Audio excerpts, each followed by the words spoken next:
20 hari lagi Presiden terpilih Prabowo Subianto dan Wapres terpilih Gibran Rakabuming Raka akan segera dilantik.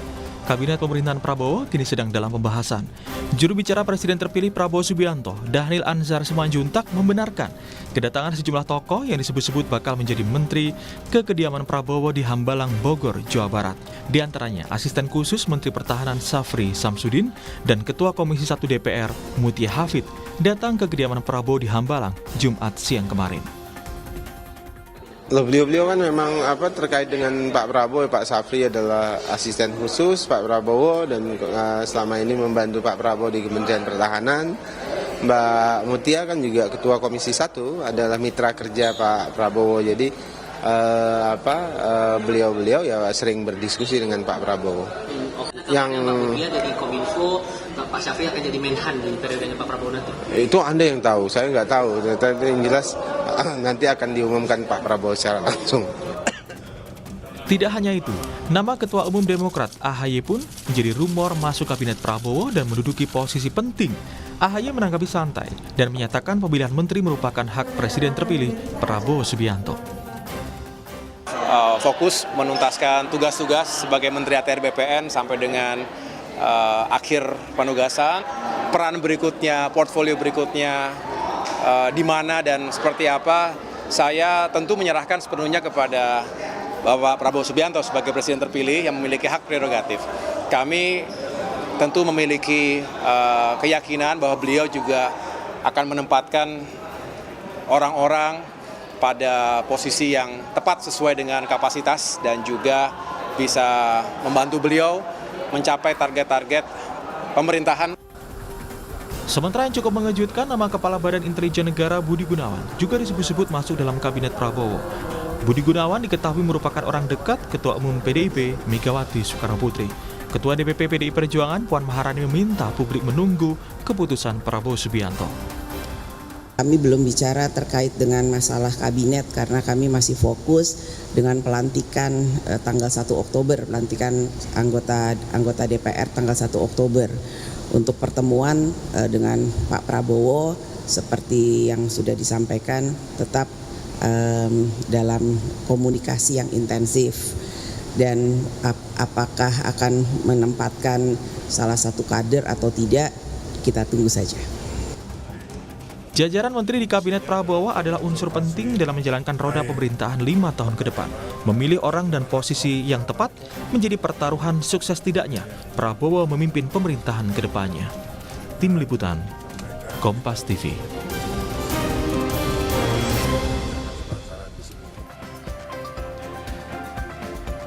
Saudara Presiden terpilih Prabowo Subianto sudah memanggil sejumlah tokoh ke kediamannya di Hambalang, diantaranya Safri Samsudin dan politisi Partai Golkar Mutia Hafid. Sebelumnya ada juga nama Kepala BIN Budi Gunawan yang digadang-gadang akan menjadi menteri di kabinet Prabowo Gibran mendatang.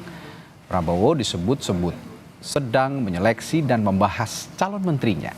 Lalu siapa saja yang jadi kandidat kuat calon menteri dan bagaimana jalannya roda pemerintahan ke depan dengan kabinet yang disebut-sebut akan diisi lebih dari 40 menteri ini. Pagi ini kita akan bahas dengan sejumlah narasumber, diantaranya politisi PDI Perjuangan Andreas Hugo Parera, lalu politisi Partai Golkar Nurdin Halid, serta analis politik dari Trias Politika Agung Baskoro. Selamat pagi Bapak, selamat pagi Mas Agung. Ya. Selamat pagi, Assalamualaikum. Waalaikumsalam warahmatullahi wabarakatuh. Saya ke Pak Nurdin dulu, Pak Nurdin. Sudah ada info kader Golkar siapa saja yang masuk seleksi? Ada berapa orang kira-kira? Jadi memang kita sekarang ini kita berada dalam suasana menunggu keputusan Bapak Presiden terpilih sebagai di mana penentuan kabinet itu tentu merupakan hak prerogatif beliau. Tapi saya yakin bahwa Pak Prabowo sebagai pemimpin bangsa yang sangat berpengalaman tentu akan menyusun kabinetnya sesuai dengan undang-undang yang baru, undang-undang negara yang baru, memberi ruang yang fleksibel kepada beliau untuk mewujudkan daripada visi misinya, mewujudkan janji-janji kampanyenya. Dan tentu akan memilih daripada insan-insan Indonesia yang memiliki kompetensi, kapasitas, dan mereka bisa ahli di bidangnya, sekalipun bersumber dari politisi misalnya dari partai. Jadi kita jangan mendikotomi antara non-partai, profesional dengan partai karena yang diusulkan misalnya Partai Golkar mengusulkan nama-nama kepada Bapak Presiden terpilih tentu yang mempunyai keahlian di bidangnya. Misalnya Pak Nusron Wahid misalnya gitu ya. Nah Pak Nusron Wahid diusulkan menjadi salah satu calon menteri. Nah kalau beliau misalnya ditempatkan oleh Pak Prabowo, ini andaikan saja tenaga kerja, tentu Pak Nusron sudah berpengalaman di situ. Beliau pernah menangani BPTKI. Ya. Gitu. Jadi tentu sudah punya pengalaman, sudah punya pengetahuan dan tentu sudah ahli di bidang ini contohnya. Oleh karena itu maka Partai Golkar menyerahkan nama-nama, nanti penentuannya tergantung kepada kebutuhan dan keputusan Presiden terpilih Pak Prabowo Subianto. Oke, jadi Golkar nggak akan minta jatah-jatahan lah ya Pak Nurdin ya? Ya kita tidak minta jatah, hanya kita mengharap. Oke, kita tidak mengharap minta, ya. Kita mengharap, bukan juga proporsional apa. Kekuatan Partai Golkar kan sangat signifikan di DPR, di mana Pak Prabowo juga tentu akan menciptakan kestabilan. Tanpa kestabilan politik tidak mungkin bisa menjalankan proses pembangunan dengan sangat baik. Nah, oleh karena itu perimbangan kekuatan antara legislatif dengan eksekutif itu sangat penting. Nah Partai Golkar adalah partai yang nomor 2 setelah Pak Andreas di parlemen. Dan insya Allah mohon doanya besok Pak Andreas kita akan dilantik ya menjadi anggota DPR RI. Insya Allah. Terus pelantikan dulu nih. Oke, Pak Andreas, kalau melihat sekarang sepertinya tidak hanya Partai Golkar sebagai pengusung utama Pak Prabowo Gibran ya yang kemarin ada di Pilpres, tapi PDI Perjuangan juga sepertinya intensif nih dengan Partai Gerindra juga dengan Pak Prabowo untuk membahas pemerintahan 5 tahun ke depan lah katakanlah, kalau memang belum membahas menteri tapi membahas pemerintahannya dulu. Tapi intensitas komunikasi antara Pak Prabowo dengan PDI Perjuangan yang belakangan juga kabarnya Ibu Mega akan bertemu dengan Pak Prabowo. Apakah ini jadi sinyal betul bahwa PDI Perjuangan pada akhirnya akan menyokong pemerintahan Pak Prabowo Gibran? Pak Andreas. Ya kalau komunikasi saya kira secara informal itu tetap terjalin gitu, baik secara partai maupun secara personal gitu. Dan tidak semua tentu komunikasi tukar pikiran antara para elit ini diumumkan ke publik gitu. Tapi gini Mas Radi, kembali soal pembentukan kabinet. Ya tiap kali ini kan tiap 5 tahunan ketika kita bahas soal pembentukan kabinet, dua kutub diskusi itu kan selalu muncul antara apa yang orang sebut dengan second kabinet, kabinet ahli, dan kemudian kabinet akomodatif gitu, artinya mengakomodasi semua kekuatan politik. Nah kalau kita perhatikan di dalam percakapan atau ungkapan yang disampaikan oleh Pak Prabowo maupun teman-teman di lingkungan Pak Prabowo, ya dua terminologi ini sama-sama digunakan gitu. Artinya baik itu second kabinet maupun mengakomodir semua kekuatan politik. Nah saya kira di dalam pembentukan kabinet itu ya secara normatif Presiden punya hak prerogatif, dan hak prerogatif itu akan berarti antara dua kutub ini gitu. Bagaimana Presiden kemudian menempatkan diri, mempunyai visi, misi dan positioning dia di dalam menentukan kabinetnya dengan melihat pada tantangan-tantangan ke depan. Ya kita berharap bahwa Pak Prabowo akan melakukan itu yang terbaik, dalam arti bahwa ya dia perlu mengakomodir, tetapi juga dia perlu untuk menempatkan kabinetnya itu dengan orang-orang yang ahli di dalam mempunyai kompetensi lah di dalam bidang-bidang yang akan diberikan penugasan oleh beliau sebagai presiden. Nah itu sepenuhnya tentu pada wilayah Pak Prabowo dalam arti hak prerogatif tadi. Ya, Pak Andreas, banyak kalangan yang menilai bahwa transisi pemerintahan kali ini bisa dibilang sepanjang sejarah mungkin yang termulus begitu ya di antara transisi-transisi pemerintahan sebelumnya. Nah, PDI Perjuangan akan menjadi bagian transisi pemerintahan yang dikatakan mulus itu tadi berarti ya untuk mengawal pemerintahan Prabowo Gibran ke depan. Ya PDI Perjuangan itu partai yang taat terhadap konstitusi. Kita kalah maupun kita menang, kita melaksanakan apa yang menjadi misi politik kita dalam hal ini ya. Kali ini PDI Perjuangan belum berhasil di pemilihan presiden, dan semua sudah tahu keputusan sudah ada. Tapi PDI Perjuangan adalah partai pemenang di DPR, di parlemen. Nah, oleh karena itu saya kira ya kalau orang mau mengajak bicara PDI Perjuangan, saya kira ya sangat wajar gitu, karena perlu untuk melakukan komunikasi ini gitu. Dan PDI Perjuangan tentu ya memberikan secara konstitusional, kita memberikan dukungan terhadap proses pemerintahan ke depan. Dalam arti bahwa ya termasuk juga bahwa proses transisi itu harus berjalan dengan baik, sehingga dengan demikian pemerintahan itu bisa berjalan ke depan. Yang harapan yang terbaik itu adalah untuk kepentingan bangsa dan negara ini tentunya. Saya kira tidak dengan maksud untuk bermulut-mulut manis gitu menyampaikan, tapi itu fakta yang harus kita lakukan, dan itu komitmen dari partai politik, dalam hal ini PDI Perjuangan tentu mendukung itu dalam proses transisi ini. Oke, Mas Agung, kalau banyak pihak juga yang menilai bahwa menjelang pelantikan presiden lalu penetapan kabinet gitu, kok jadi anti klimaks ya dari Pilpres kemarin. Kalau saya menilainya enggak. Ini adalah satu hal positif untuk sama-sama membangun bangsa ke depan dengan proses yang transisi yang cukup mulus dan mungkin sangat mulus dibandingkan dengan transisi pemerintahan yang lain. Anda sepakat bahwa transisi pemerintahan Prabowo Gibran dari pemerintahan sebelumnya ini sangat mulus sekarang? Sangat mulus sekali ya. Kenapa? Karena kalau di masa Pak Jokowi dari Pak SBY itu kan hanya ada tim transisi. Betul. Nah, ini ada tim sinkronisasi plus ada pelantikan wakil-wakil menteri untuk memastikan keberlanjutan itu bisa langsung terinjeksi di beberapa kementerian strategis. Keuangan, pertanian, Kominfo ya. Seperti itu. Jadi saya kira ini mulus sekali, ada kata sekalinya, karena memang luar biasa dikawal oleh Presiden Jokowi. Cuman yang kedua yang ingin saya bahas sesuai dengan tema kita, saya teringat Rakernas ke-5 PDIP yang memberikan poin ada 17 itu.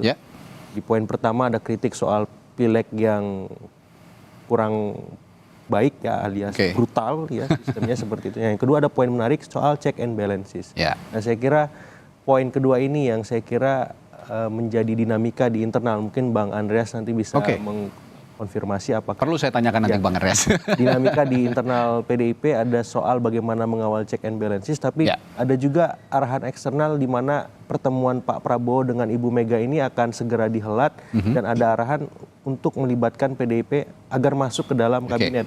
Walaupun tipis-tipis. Ketika muncul nama Pak BG itu kan tipis-tipis. Karena saya menganggap ini komunikator ulung PDIP, pasca almarhum Pak Taufik Kemas tiada gitu. Pasca Mas Pram menjadi Cagup DKI. Jadi Pak BG muncul ini sedikit banyak, walaupun PDIP ada rasa oposisinya, tapi juga harus ada rasa koalisinya lah. Seperti itu. Sehingga ada proporsi kekuasaan di sana, ada juga proporsi oposisi di sana, sehingga citra PDIP yang ingin dalam tanda petik menjaga demokrasi, check and balances tadi tetap bisa berimbang dengan nafas untuk mengawal pemerintahan bersama Pak Prabowo, seperti itu. Ini artinya memang tidak salah begitu ya ketika PDIP ada di dalam pemerintahan, tapi tetap melakukan kritik dari dalam gitu ya. Dari dalam dan dari luar. Tipis lah seperti itu. Jadi citra ingin mengawal demokrasi jalan, citra menguatkan pemerintah jalan, dan skenario-skenario lagi jalan. Karena PDIP ini DNA-nya bisa beroposisi, tapi juga bisa berkoalisi, Bang Andreas ya. Jadi bukan main ini memang PDIP sekarang. Saya teringat pada kepemimpinan Presiden SBY pada saat itu juga ada Golkar, ada PKS yang dalam tanda kutip nakal. Nakalnya itu mereka melakukan kritik, tapi mereka juga ikut membangun komunikasi di dalam pemerintahan. Nah, saya ke Bang Andreas lagi, tadi harus dijawab juga. Posisi PDI Perjuangan dengan munculnya nama Pak BG yang saat ini santer sekali akan masuk dalam kabinet Prabowo Gibran, terutama santernya kalau obrolan warung kopi katanya masuknya jadi Menko katanya. Nah, ini apakah memang Pak BG punya peran tersendiri atau ditugaskan oleh Bu Mega berperan khusus untuk mengawal pemerintahan Prabowo Gibran dengan tidak menghilangkan checks and balances tadi? Saya tidak tahu persis artinya ada penugasan, dan saya kira ya tidak terlalu etis juga kalau kita bicara nama ya, dalam situasi seperti ini. Dalam arti apa? Kalau jadi ya syukur, kalau nggak jadi kan nggak enak. Jadi gini, kalau saya lihat artinya secara pribadi ya, antara Pak BG dengan Pak Prabowo ini kan saya kira salah satu orang tokoh penting yang menghubungkan Pak Prabowo dengan pemerintahan sekarang di awal periode kemarin 2019-2024 ini. Saya kira beliau adalah orang yang ada di belakang layar itu, yang kemudian ya kita tahu lah bagaimana perjalanan di kereta itu gitu ketika pertemuan itu terjadi gitu. Saya kira dan dengan peran beliau, pengalaman beliau, ya saya kira, dan hubungan pribadi yang saya kira penting. Karena bagaimanapun presiden itu perlu mempunyai orang-orang yang dia percaya. Ya. Dan saya kira di sini ya tentu itu adalah benar-benar wilayah presiden untuk memutuskan dan menempatkan orang yang menurut dia percaya dan punya kompetensi. Itu penting. Saya kira sebagai seorang pemimpin, Pak Prabowo tentu sangat tahu soal itu. Oke. Pak Nurdin, ini kan kondisinya sekarang Pak Nurdin, partai-partai yang diajak komunikasi oleh Pak Prabowo makin luas, bukan hanya Koalisi Indonesia Maju tapi di luar koalisi juga, termasuk terakhir ya isunya ya PDI Perjuangan juga diajak nih berkomunikasi. Anda tidak masalah atau Golkar tidak masalah dengan hal itu? Sama sekali tidak masalah. Begini, kalau kita berbicara tentang dasar negara, falsafah negara, kan Pancasila. Ya. Pancasila, demokrasi Pancasila itu adalah musyawarah mufakat.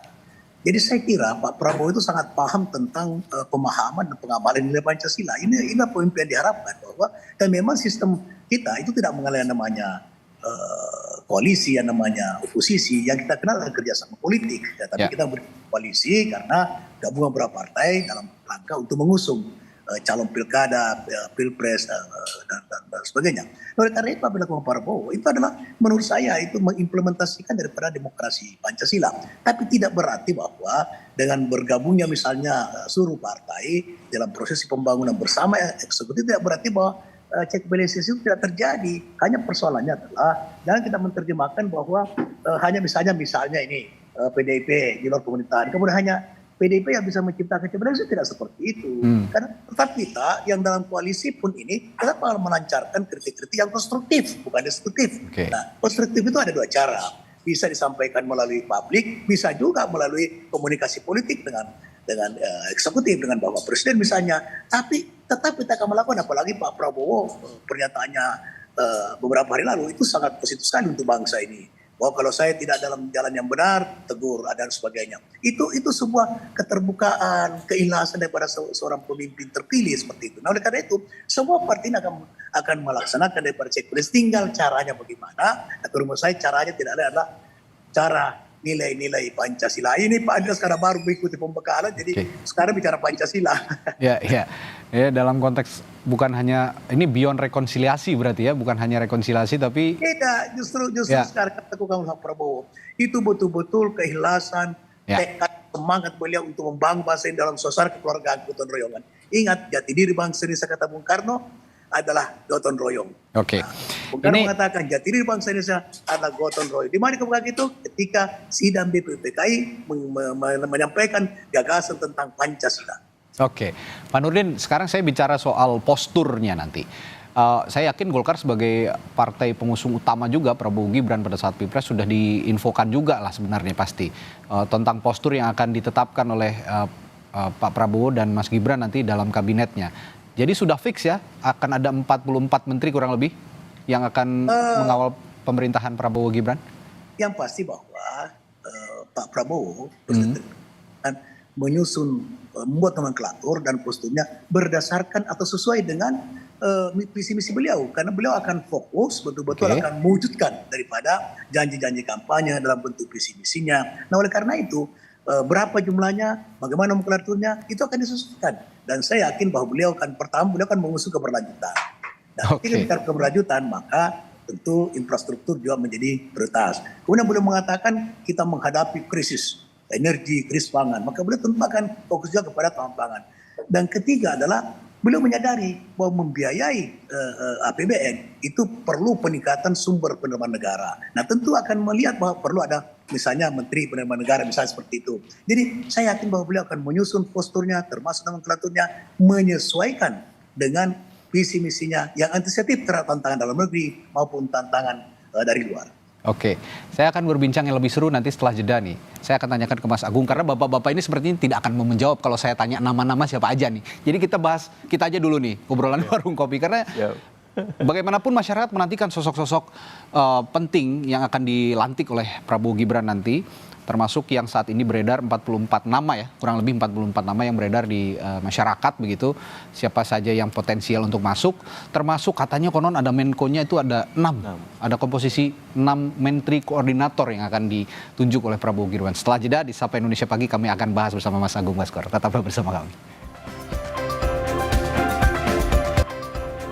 Masuk ke tahap pembicaraan yang lebih seru, Mas Agung. Iya. Bahwa kita akan membahas nama-nama meskipun ya masih obrolan-obrolan warung kopi, tapi saya rasa layak loh untuk dibahas. Yeah. Posturnya itu ada 6 Menko kalau digadang-gadang di berbagai media sudah dimunculkan gitu. Dan nama-nama yang saya pikir relatif merepresentasikan juga orang-orang profesional sepertinya, meskipun mereka orang-orang partai politik, tapi karena masih muda dan punya rekam jejak ya cukup baik. Ini bisa cukup diapresiasi seperti ada Mas Ahaye masuk di situ, lalu ada Pak Erick Thohir juga masuk lagi, sosok-sosok muda seperti Mulyaman Hadad juga masuk. Bagaimana Mas Agung menilai sejauh ini obrolan warung kopi yang sepertinya mengarah ke 70% lah, sepertinya nama-nama ini akan diakomodasi oleh Prabowo Gibran nanti? Ya, kalau dari banyak daftar yang berseliweran ya soal susunan kabinet plus namanya gitu ya, maka ada beberapa latar yang menarik untuk kita bedah. Pertama, kalangan dari partai ya, itu mendominasi. Yang kedua, ada kalangan profesional. Nah, yang ketiga, ada orang dekatnya Pak Jokowi. Ya, yang keempat, yang menarik adalah ada orang-orang dekatnya Pak Prabowo juga. Yang memang ya dia teriris atas nama Gerindra, apakah teriris atas nama profesional, teriris atas nama ormas dan seterusnya. Jadi saya melihat ini. Dan satu lagi, ada orang dekatnya Ibu Mega. Oh iya, tadi. Walaupun Bang Andreas tadi bilang masih belum pasti. Belum pasti. Ya, tapi itu masuk juga dalam kategori karena mengemuka nama tersebut sehingga saya melihat komposisi ini memang komposisi yang jamak kita tahu bahwa kabinet itu lebih banyak porsi akomodasinya gitu. Kemudian baru kita bahas soal ahlinya gitu. Walaupun memang ada perdebatan soal itu, ada trade off yang sering mengemuka dan ini yang perlu dipecahkan oleh Pak Prabowo dengan kepemimpinannya yang kuat. Kenapa? Karena di domestik kita punya tantangan yang cukup kompleks soal ya tadi menurunnya kelas menengah, ada keterbatasan fiskal. Terus di eksternal ada tantangan geopolitik yang cukup luar biasa seperti itu. Sehingga penunjukan orang-orang yang tepat di kabinet itu menjadi penting. Agar apa? Agar tidak menjadi beban bagi pemerintahan Pak Prabowo. Dan ini bukan apa-apa. Ini periode pertama beliau. Apalagi tadi ada arahan transisinya sudah sangat mulus. Mestinya kinerjanya harus sangat optimal. Harus sangat optimal, ya betul, setuju. Dengan transisi yang mulus ini justru seperti tidak ada kerikil gitu ya. Betul. Jalannya jalan hot mix gitu ya. Hot mix tanpa bebas hambatan. Sehingga harus ya jangan sampai mengecewakan rakyat. Orang-orang yang dipilih juga harus yang benar-benar, meskipun dari partai politik tapi harus benar-benar profesional menjalankan tugasnya. Kembali ke Pak Nurdin. Pak Nurdin, kalau tadi Anda mengatakan ya kita tidak meminta tapi ya menawarkan begitu ya kader-kader terbaik Partai Golkar untuk disodorkan menjadi menteri di kabinetnya Prabowo Gibran. Sejauh ini selain nama Mutia Hafid ada nama-nama kader terbaik Golkar siapa lagi Pak Nurdin yang akan disodorkan? Yang saya dengar-dengar ya, bukan hak prerogatif juga Ketua Umum Partai Golkar. Bahlil ya. Terbuka di dalam partai dan memang itu merupakan komitmen bahwa kita serahkan semuanya kepada Pak Bahlil sebagai ketua partai. Tetap yang pertama ya Pak Bahlil sendiri. Sekarang kemudian Pak Erlangga Hartarto. Dan yang sangat berhasil menjaga stabilitas ekonomi ketika terjadi pandemi. Kemudian Pak Agus Gumiwang, Menteri Perindustrian. Ya kemudian Pak Ibu Mutia Hafid. Ya ada Pak Rodrik, mantan sekjen, wakil ketua DPR. Ya. Berakhir hari ini. Beliau mantan Danjen Kopassus bintang 3 itu sangat qualified itu. Kemudian ada Aman Abdul Rahman itu wakil ketua Komisi 7 dari Partai Golkar. Dan Nusron Wahid. Nusron Wahid ya betul. Ya sekitar nama-nama itu yang diusulkan oleh Partai Golkar. Pak Nurdin sendiri enggak nih ya? Maaf, tambah satu lagi Menteri Pemuda Dito. Oh, Mas Dito, oke. Pak Nurdin sendiri enggak nih ya? Kita konsentrasi DPR. Oke, konsentrasi mengawal parlemen. Oke, kalau tadi sudah memunculkan nama-nama yang ya saya pikir juga memang nama-nama itu ya Mas Agung yang berseliweran di masyarakat, di publik begitu, nama-nama yang kader-kader terbaik Partai Golkar yang disodorkan kembali oleh Partai Golkar untuk mengisi posisi kabinet. Melihat itu Bang Andreas, ini melihat Partai Golkar dengan nama-nama yang tadi diusung atau disodorkan begitu ya. Anda melihat akankah ada perubahan wajah kabinet di depan? Yes, seharusnya iya, dalam arti bahwa tiap masa kan dengan tantangannya gitu. Dan tiap pemimpin tentu dengan visi dan misinya. Meskipun Pak Prabowo menyampaikan di dalam kampanye soal keberlanjutan, tapi tentu beliau punya ada obsesi, ada visi, ini menarik. ada misi sendiri yang ingin dicapai oleh Pak Prabowo. Saya kira kita semua tahu misalnya soal makan siang gratis atau makanan bergizi beliau sampaikan. Nah, itu kan sesuatu yang baru gitu kan di dalam rencana pemerintahan yang sudah disampaikan oleh Pak Prabowo. Juga beberapa hal lain gitu yang juga kita lihat bahwa Pak Prabowo mempunyai pandangan sendiri gitu terhadap situasi dan tantangan ke depan gitu. Dan untuk itu memang perlu ada orang-orang yang mempunyai kompetensi di bidangnya gitu, dalam arti itu tadi mempertemukan antara keahlian, kompetensi dan kemudian akomodasi itu gitu. Nah di sini saya kira kepiawaian dari seorang pemimpin, dalam hal ini presiden, untuk kemudian membuat keputusan-keputusan yang tepat. Nah, kita harapkan itu yang terbaik. Oke, ya Pak Andreas, Anda mengatakan meskipun mengusung misi keberlanjutan, ini menarik. Pak Prabowo tetap punya obsesi untuk menjalankan roda pemerintahannya 5 tahun ke depan. Menurut Anda obsesi semacam apa yang dimiliki seorang Prabowo Subianto yang bisa membuat wajah kabinet dan pemerintahannya ini berbeda dengan yang sebelum-sebelumnya, terutama yang saat ini sedang diestafetkan, pemerintahan Jokowi Ma'ruf? Ya, saya kira keinginan untuk Indonesia yang bisa berkompetisi di tataran global, menghadapi tantangan geopolitik. Pak Prabowo kan kalau boleh saya katakan tipe pemimpin yang mempunyai pandangan-pandangan grandius gitu, orang bilang pandangan-pandangan yang besar ke depan untuk Indonesia.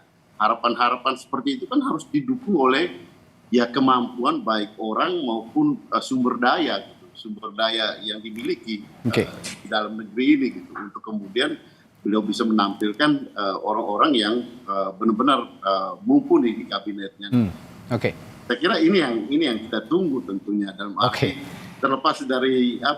terlepas dari kita berada di dalam atau di luar di kabinet, tapi saya kira masyarakat Indonesia pasti mengharap dan menunggu itu gitu, sehingga jangan sampai hanya sampai di dalam pembicaraan, hanya sampai di dalam retorika saja, tapi itu juga bisa muncul di dalam fakta-fakta pemerintahan ke depan. Oke, sebelum ke Mas Agung, saya harus tanyakan dulu nih Mas Agung ya, ke Pak Nurdin. Pak Nurdin, Golkar akan memberikan keleluasaan untuk seorang Prabowo Subianto sebagai presiden terpilih untuk mewujudkan obsesinya yang dikatakan Bang Andreas tadi, Pak Nurdin? Oh, itu pasti. Jadi di samping undang-undang, kita secara dalam komunikasi politik, dan memang seharusnya begitu, kita beri kewenangan penuh, kita beri kepada Pak Prabowo sebagai presiden terpilih, karena beliau yang paling tahu apa yang sebagai leader pemimpin itu kan harus dia mengarahkan, dia merencanakan, kemudian dia membagi perencanaan itu, kemudian dia mengeksekusi perencanaan itu dengan para pembantu-pembantunya. Tapi sebagai leader dia yang paling tahu, beliau yang paling tahu tentang bagaimana bangsa ini. Maka Golkar tidak akan paling kalau beliau minta masukan diberikan masukan oleh ketua maupun pengurus partai Golkar lainnya apabila diminta. Tapi kemudian kita tidak akan menyampaikan kepada sesuatu yang kira-kira beliau akan membawa dirinya menjadi ada hambatan dalam menentukan personil di para kabinetnya. Oke, termasuk obsesinya Pak Prabowo mungkin pada saat menyusun kabinet Prabowo Gibran. Kalau saya kok cenderung percaya ya, obsesi Pak Prabowo ini juga akan diwujudkan oleh dirinya sendiri, meskipun misi keberlanjutan itu pada awal kampanye Pilpres ini diusung Pak Prabowo. Misi keberlanjutan Jokowi Ma'ruf lah katakannya. Dan pada saat itu publik menilai, wah keberlanjutan ini sepertinya akan benar-benar diwujudkan karena di situ ada posisi Gibran Rakabuming sebagai putranya Presiden Jokowi saat ini. Tapi kok saya percaya, obsesi itu akan diwujudkan. Anda juga akan percaya, Mas Agung? Iya, kita akan lihat dalam tanda petik the real Prabowo itu after 20 Oktober 2024 ya.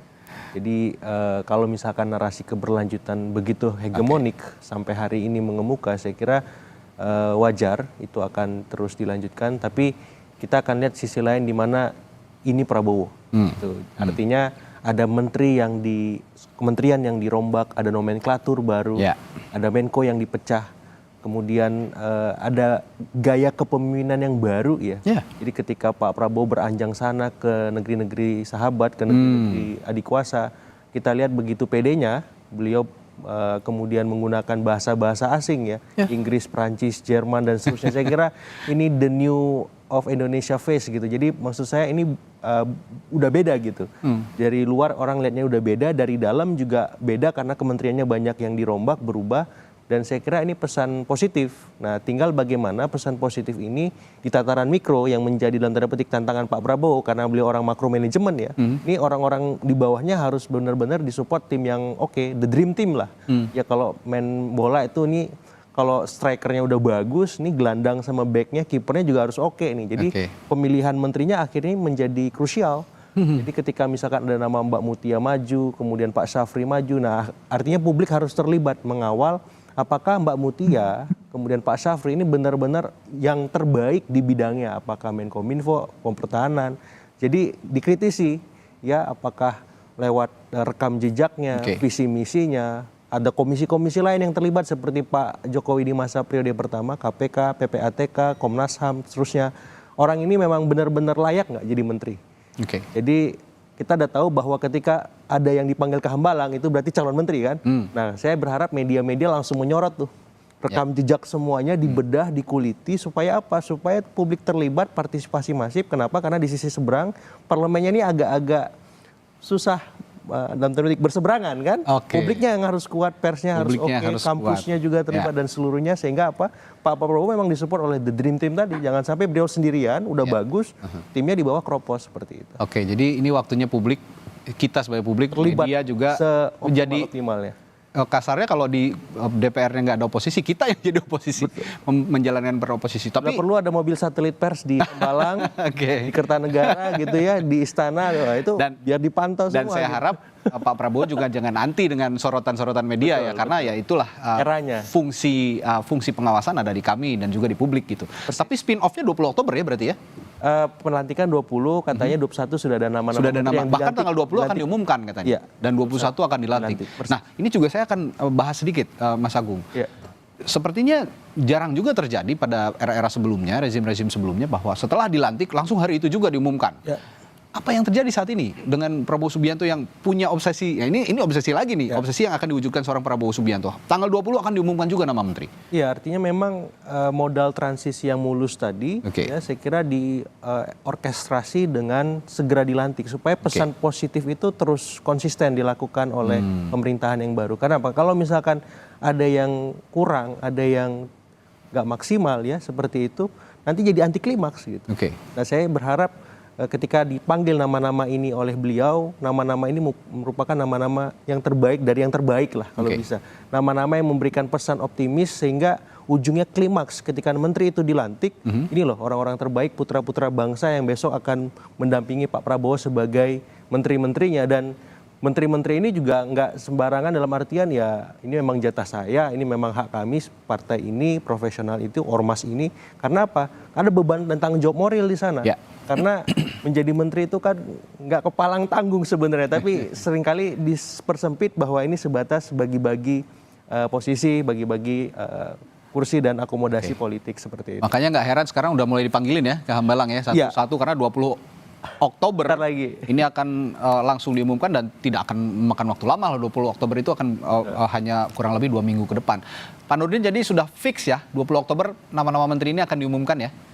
Oh itu kita belum tahu itu kan ruang dan waktu itu adalah keputusan Bapak Presiden terpilih. Oke. Kita nggak tahu pasti tanggal 20, tanggal 21, ya itu kewenangan daripada Pak Prabowo. Tentu beliau akan melihat time yang tepat untuk mengumumkan itu. Oke. Feeling saya juga tanggal 20 diumumkan. Tanggal 20 itu ya. Sama pertanyaan saya dengan Mas Agung tadi. Anda melihat penetapan atau pengumuman menteri-menteri di tanggal 20 ini adalah sesuatu yang positif untuk Golkar? Ya tentu sangat positif karena memang jarak antara penetapan presiden terpilih dengan pelantikan itu kan cukup jauh 4-5 bulan kan. Jadi ini waktu yang sangat cukup bagi Bapak Presiden terpilih untuk memikirkan, merencanakan, memutuskan dari para pembantunya termasuk nomenklatur dan sebagainya. Ini sangat positif untuk bangsa ini. Tapi kalau ke depan terlalu lama juga begini, menunggu begini juga itu tidak kurang bagus juga. Jadi mungkin pada nanti jangan terlalu lama antara penetapan presiden terpilih dengan pelantikannya. Ya 2 bulan, 3 bulan cukup lah. Ya, auranya udah positif banget ini Mas Agung. Ya, kalau kondusif gitu ya. Jadi kita tinggal benar aja publik tinggal mengawal aja nih. Ya, Pak. Ya, silakan Pak Nurdin gimana?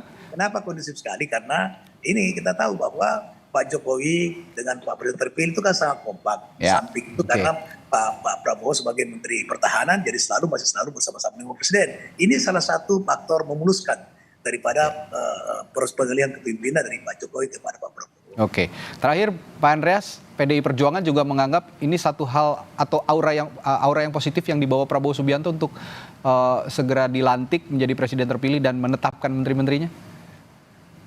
Kalau segera dilantik itu udah tanggalnya kan kita sudah tahu tanggal 20. Ya, 20 dan 21 kabarnya. Kalau kabinet saya kira baik gitu, sooner is better. Dalam arti kalau lebih cepat lebih baik. The sooner the better ya. Karena ya Pak Prabowo punya waktu yang cukup gitu. Seperti tadi Pak Nurdin sampaikan, sejak penetapan sampai dengan tanggal 20 Oktober itu jeda waktu yang cukup panjang untuk beliau melihat dan kemudian ya mempertimbangkan dan memutuskan gitu. Sehingga katakanlah ya tanggal ya belasan nanti itu sebenarnya sudah ada di tangan gitu. Dalam arti ya tinggal media bisa korek-korek atau tidak gitu. Dalam arti ya kalau sudah ada di tangan kan tinggal umumkan gitu. Ya dan di situ lebih cepat lebih baik sehingga dengan demikian bisa langsung bekerja gitu. Hari berikut bisa langsung bekerjanya di IKN atau di Jakarta kita nggak tahu. Oke, baik. Saya Mas Agung, Pak Andreas dan Pak Nurdin. Saya pada saat membicarakan kabinet beberapa waktu yang lalu pernah menganalogikan bahwa take off-nya pemerintahan Prabowo Gibran ini saya ibaratkan sebagai pesawat eksklusif yang diawasi oleh air traffic control. Kita masyarakat sepertinya akan duduk di air traffic control itu ya untuk mengawasi take off-nya Prabowo Subianto sebagai pilot dan Gibran Rakabuming Raka sebagai co-pilot dengan di belakangnya adalah orang-orang atau passengernya adalah orang-orang yang tadi diisi dengan orang-orang hebat tentunya. Dan sama-sama kita kawal, ya kita tidak ingin pesawat itu crash di tengah jalan ya. Kita doakan bersama kalau memang ini satu hal yang positif. Saya lihat dari Pak Nurdin sudah positif, Bang Andreas juga sudah positif dari PDI Perjuangan. Ya tinggal kita yang ngawal bersama akan berjalan seperti apa dan semoga tidak ada yang aneh-aneh lah ya 5 tahun ke depan. Baik, terima kasih. Politisi PDI Perjuangan Andreas Hugo Parera, politisi Partai Golkar Pak Nurdin Halid, serta analis politik dari Trias Politika Mas Agung Baskoro telah berbagi perspektifnya. Seru banget nih dialog kita pagi hari. Terima kasih Mas Agung.